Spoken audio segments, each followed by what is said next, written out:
Welcome to the Digital Economy Alliance, an organization advocating for legislation, regulations, government programs, and private initiatives to support a robust domestic IT and digital policy that ensures U.S. global leadership.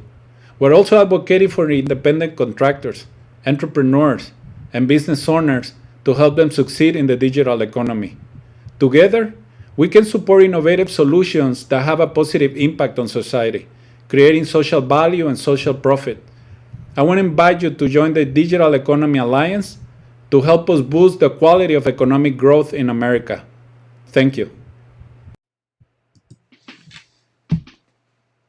Happy Wednesday, everyone. That was a little video for the Digital Economy Alliance, a new organization that I announced yesterday.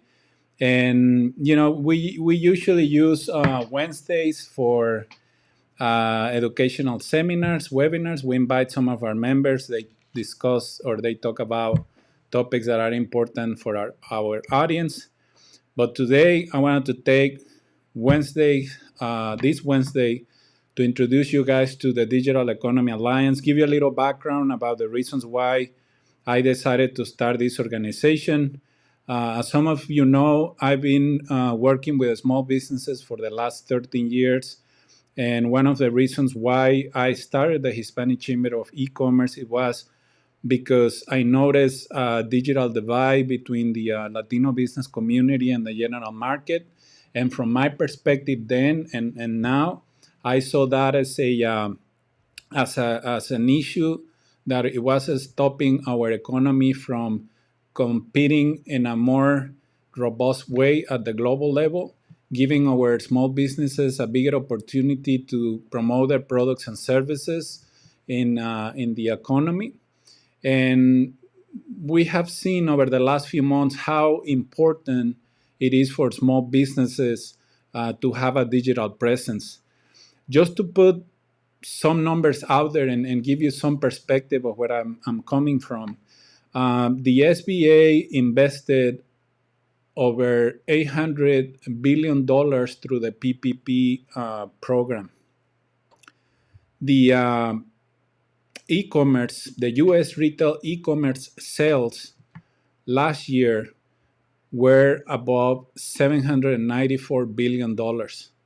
This year, U.S. retail e-commerce sales are expected to be above $843 billion. So combining the 2 years, small businesses in America that have an online presence have sold products and services for over $1.5 trillion through the digital economy. That's the power of the digital economy, and that's why it's so important for American small businesses to have a strong digital presence, to be actively involved in the digital economy, because it's not just going to help them, but it's just going to help our country as a whole, and it's going to put us at a better position at the global level. Right now, the country that is leading the e-commerce industry is China.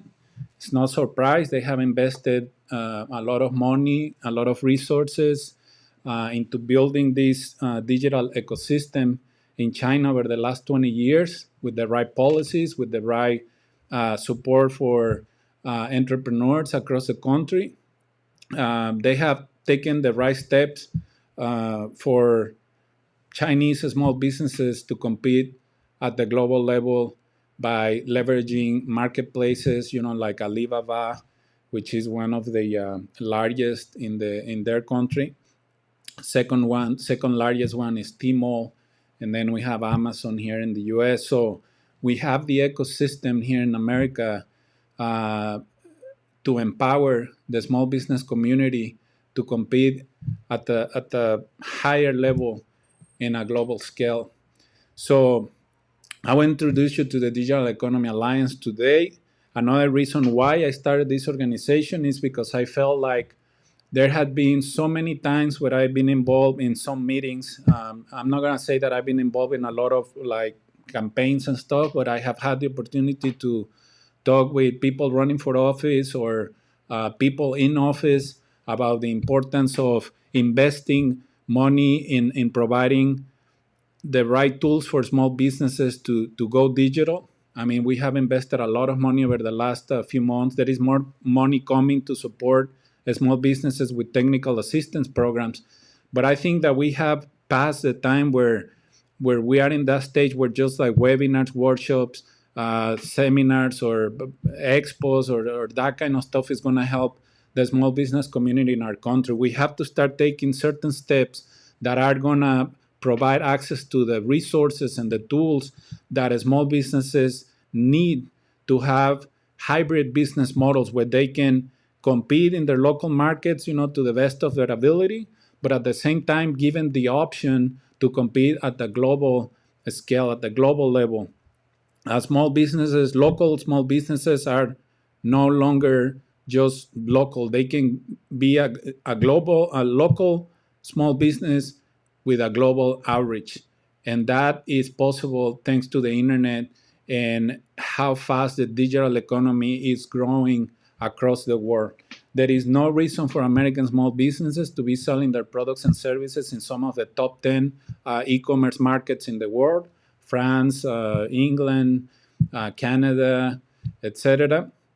So we have to leverage those opportunities. But if we don't have many organizations like ours providing access to resources to the small business community so they can compete in the digital economy, and we're just investing money in providing them trainings, we are never going to get to that level where we need to be to stay competitive in every industry that is important for us.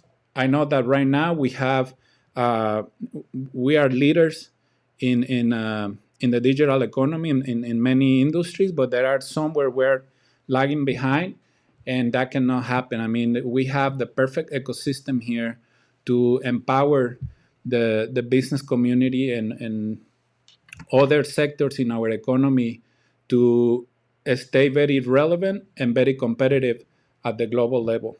So I just mentioned some of the, let me share this, have a presentation I want to share with you real quick. So we have, I have shared with you the purpose of the organization. Let me move myself over here so I don't block the content.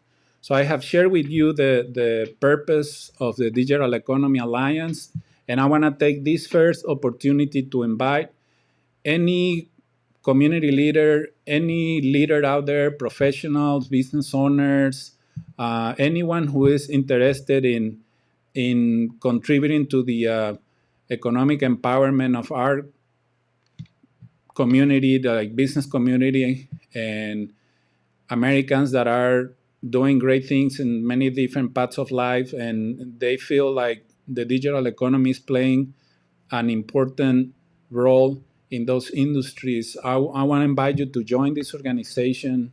My focus has been always the small business community and working with the small business community.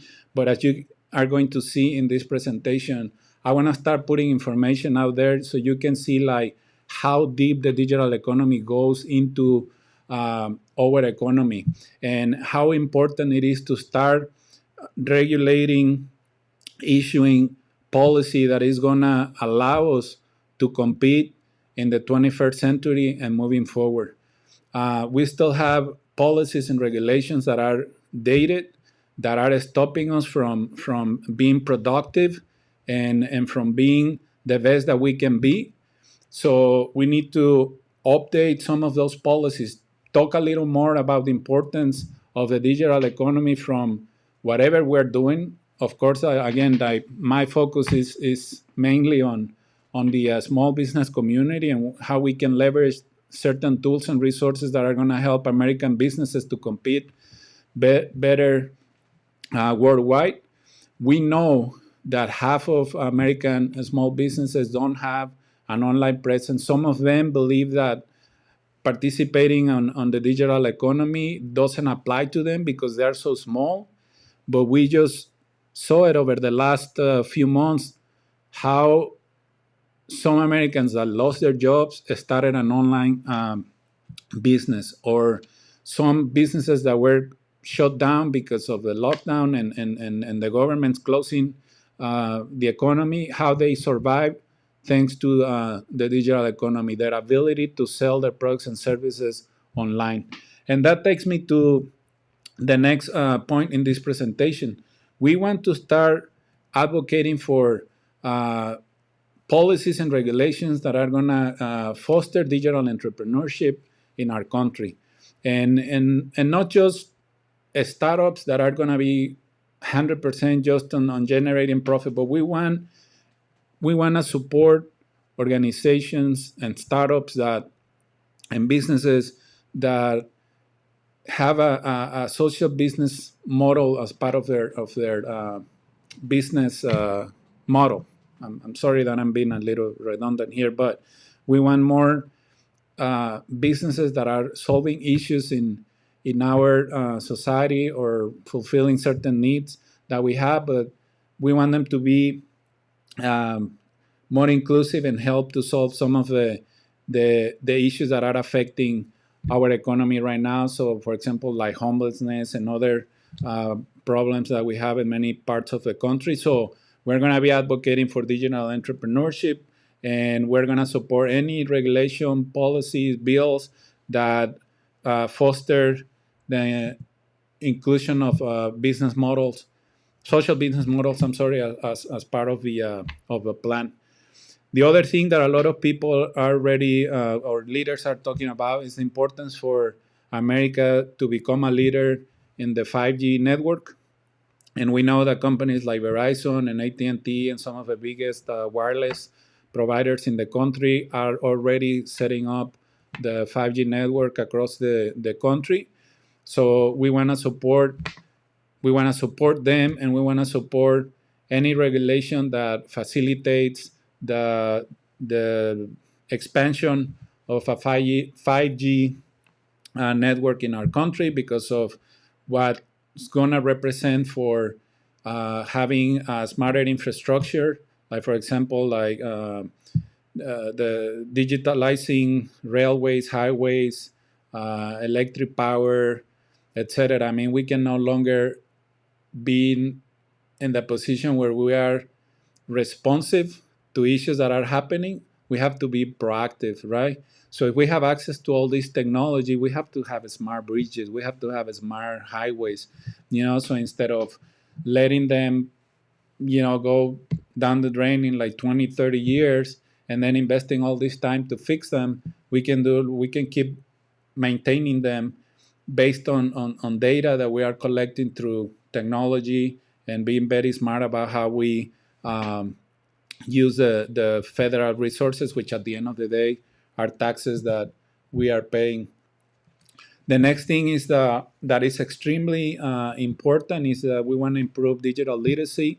We cannot have Americans disconnected from the internet. We cannot have Americans that do not know how to use the internet for job searching, for training, for uh, starting businesses, for telemedicine, etc. So we want to support at any level, federal, state, local, policies, regulations, ideas, programs, initiatives that are going to help to uh, include all Americans in the digital economy. No American can be left behind. The next topic, which is important and it's already in conversations, like, well, so if everything gets automated, what's going to happen with jobs, and what's going to be the impact on employment?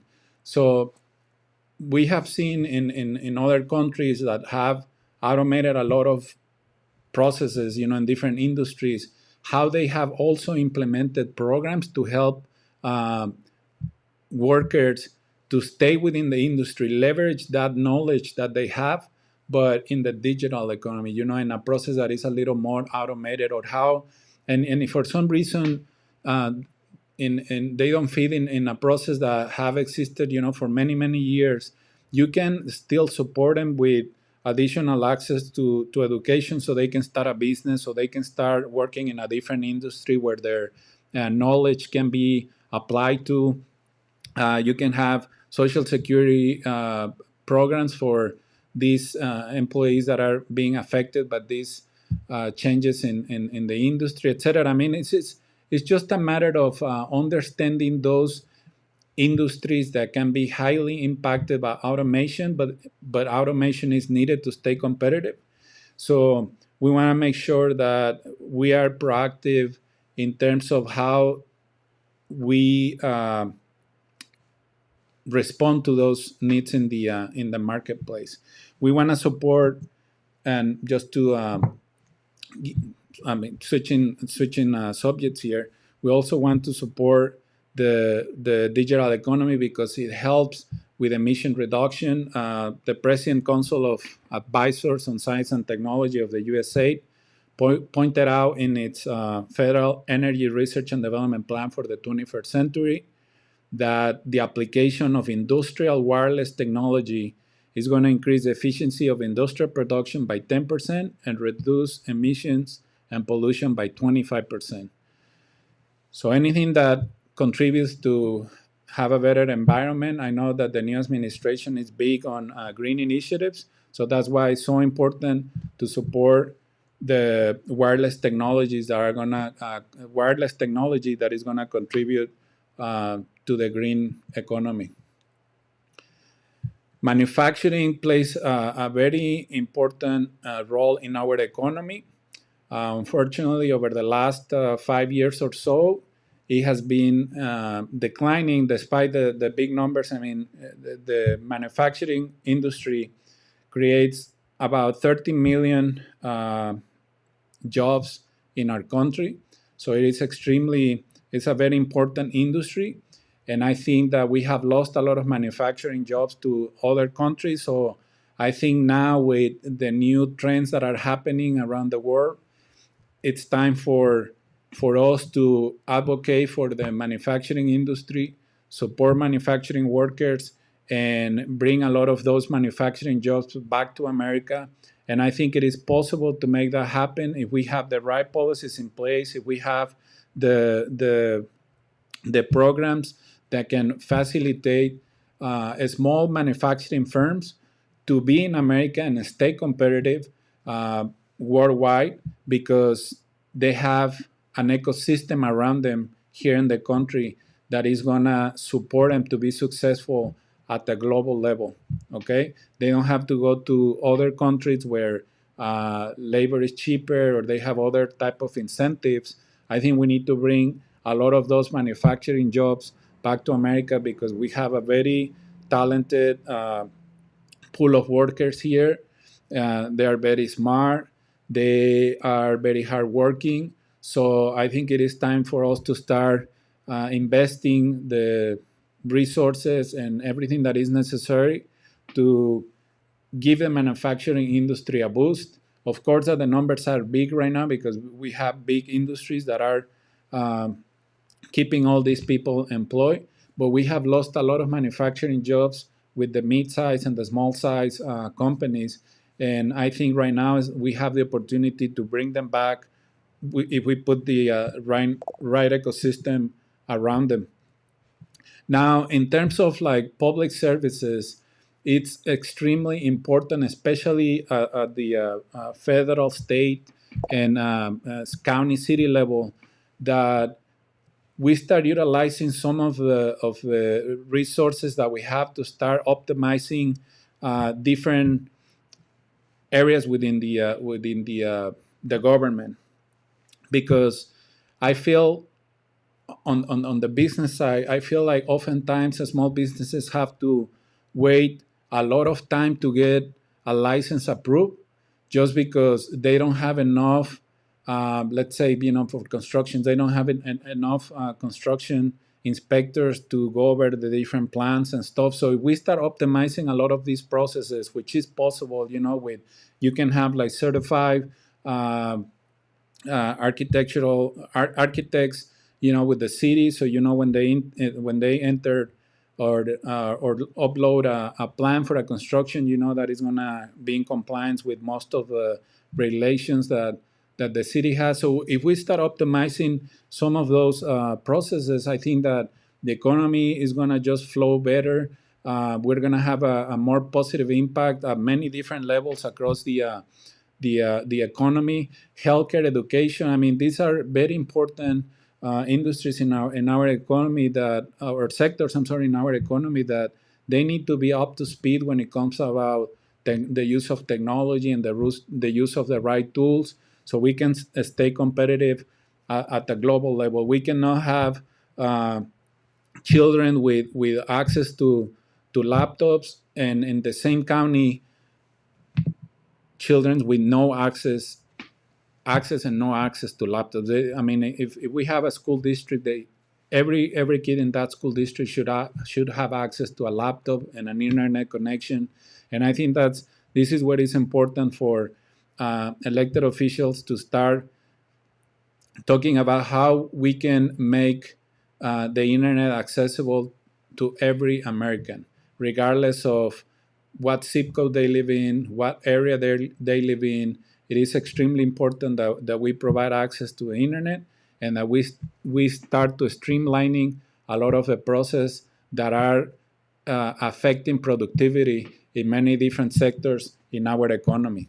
I mean, in my personal situation, I can tell you, like with my son, we have had to go a lot of times to the hospital because of his heart condition, and sometimes it's impossible to believe that you just walk 100 feet and you are filling out the same form that you just fill out in the other room, just because those two computers are not connected. So when we start thinking about liability in the healthcare industry, private security in the healthcare industry and stuff, I think it's time for technology to come in, blockchain, artificial intelligence, and all that good stuff to streamline the healthcare system, make the use of medicine accessible to all, cheaper. And I think that can be possible, by using all these tools that are going to help to minimize the cost of operation, and other things that are going to help to improve people's livelihood. So the last thing that I want to talk to you today, it's rural commerce. I've been reading a lot of research studies of what has happened in Africa, in Asia, in some parts of Latin America, how technology and the digital economy has contributed to give visibility to villages, producers in villages, in small towns, in all these areas, and give them access to global markets, thanks to an e-commerce strategy that was supported by many different organizations, and in those areas, right? We have seen research studies of groups in Latin America by the World Bank, groups in Latin America that have helped to reduce poverty thanks to the use of the internet as a business tool, thanks to providing these businesses in poor areas in these countries or in certain regions, with access to the internet, explaining how they can sell their products online. And that's one way to increase not just productivity, but the income for a lot of these families in those areas. So we're going to be doing a lot of work and anything that has to do with advocating and lobbying and supporting rural businesses in our country. That's something that is dear to my heart, and I'm going to be investing a lot of time on it. For anyone who wants to get involved, for anyone who wants to start advocating for the digital economy in your area, because this is a work that it's going to happen at many different levels, from talking to your city councils, to your county supervisors, to your congressmen, your senators, community leaders, etc. We have to talk about the importance of the digital economy in whatever area you feel the most uh, motivated to participate in, or the most excited to participate in.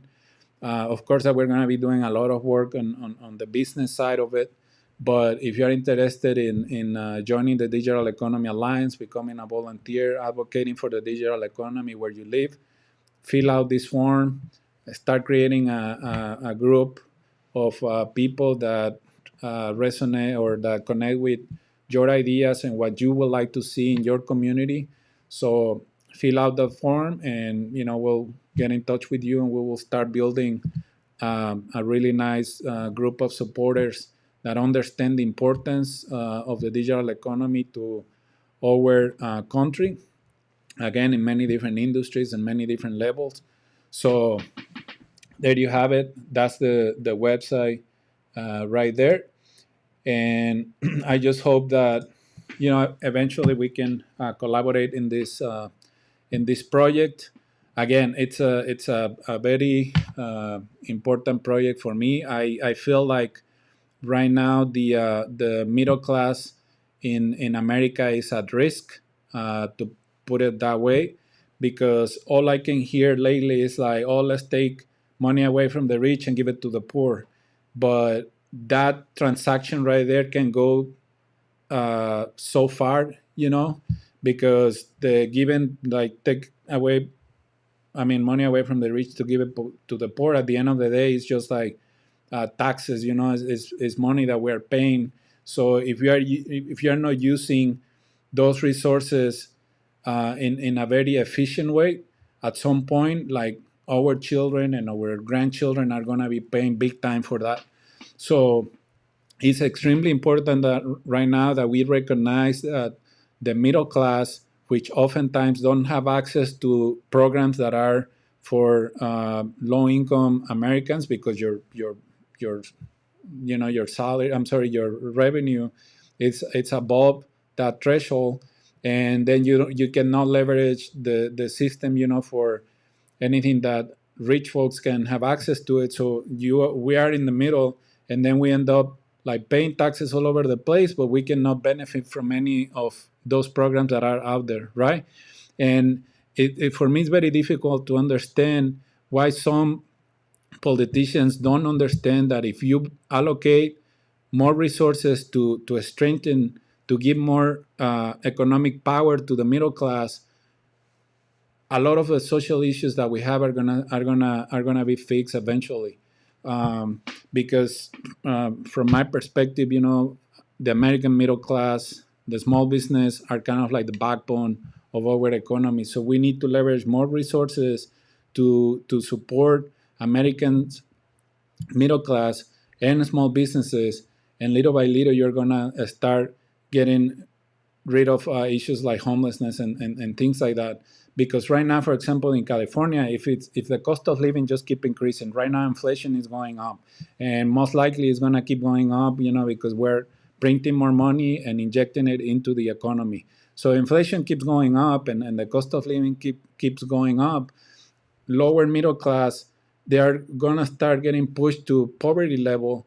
And most likely, if they live in California, and if they don't have a house, and they are renting and stuff, they are going to be in a very difficult situation. You just go to the Bay Area, there is this avenue called El Camino, near Palo Alto and Mountain View and all that, and you can see all these RVs of people that lost their homes, and they're still working, but they cannot afford rent in the Bay Area because it's so expensive. They cannot afford the cost of living because it's so expensive. So their solution to keep the jobs that they have was to buy an RV, live there with their family. So these were like middle class Americans that were forced by the system to end up in an RV because they didn't have access to affordable healthcare, because they don't qualify for it, right? So for example, we pay a lot of healthcare on a monthly basis because we are, self-employed, but we don't fit in that,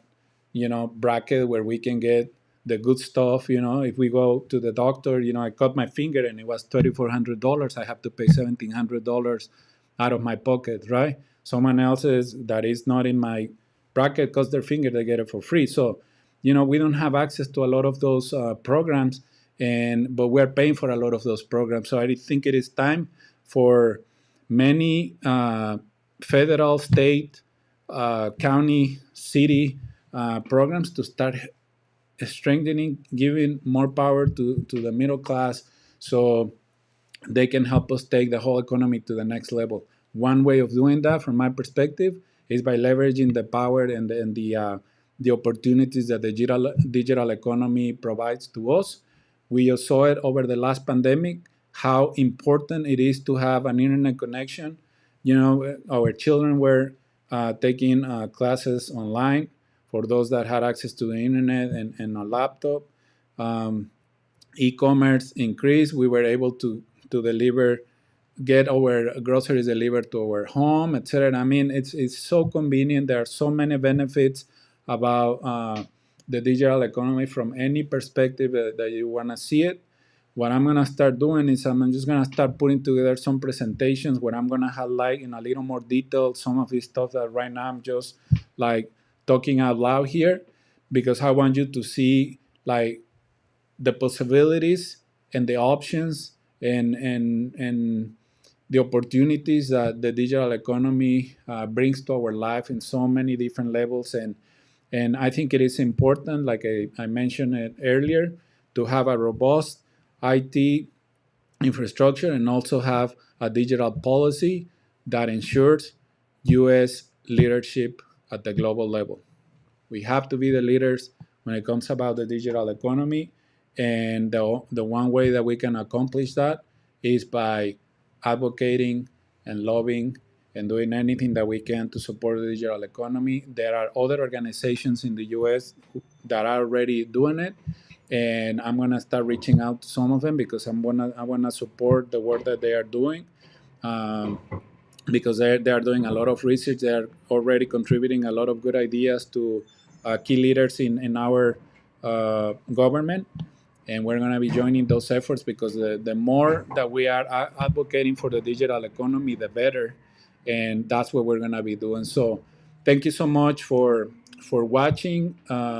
If you want to make a donation, please do so. Go to the DEAlliance.org to make a donation. Anything helps. And let me see if I forgot to tell you that if you guys have some questions, you can ask them. But I guess I didn't tell you that in the beginning. So I think well, if you guys ask any questions, I'm just gonna answer them.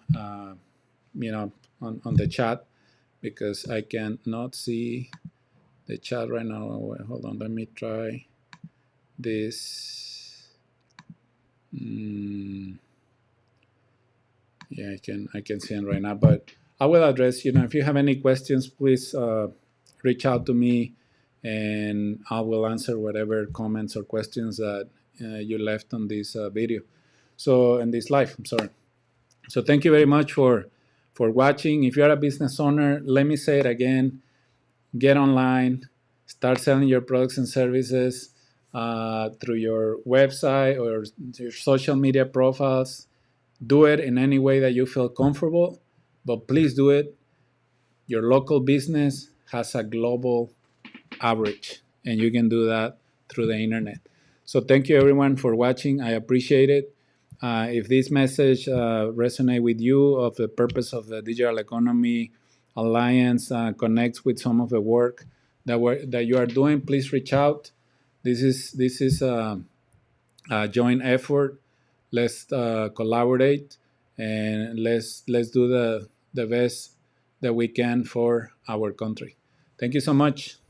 Take care. Bye.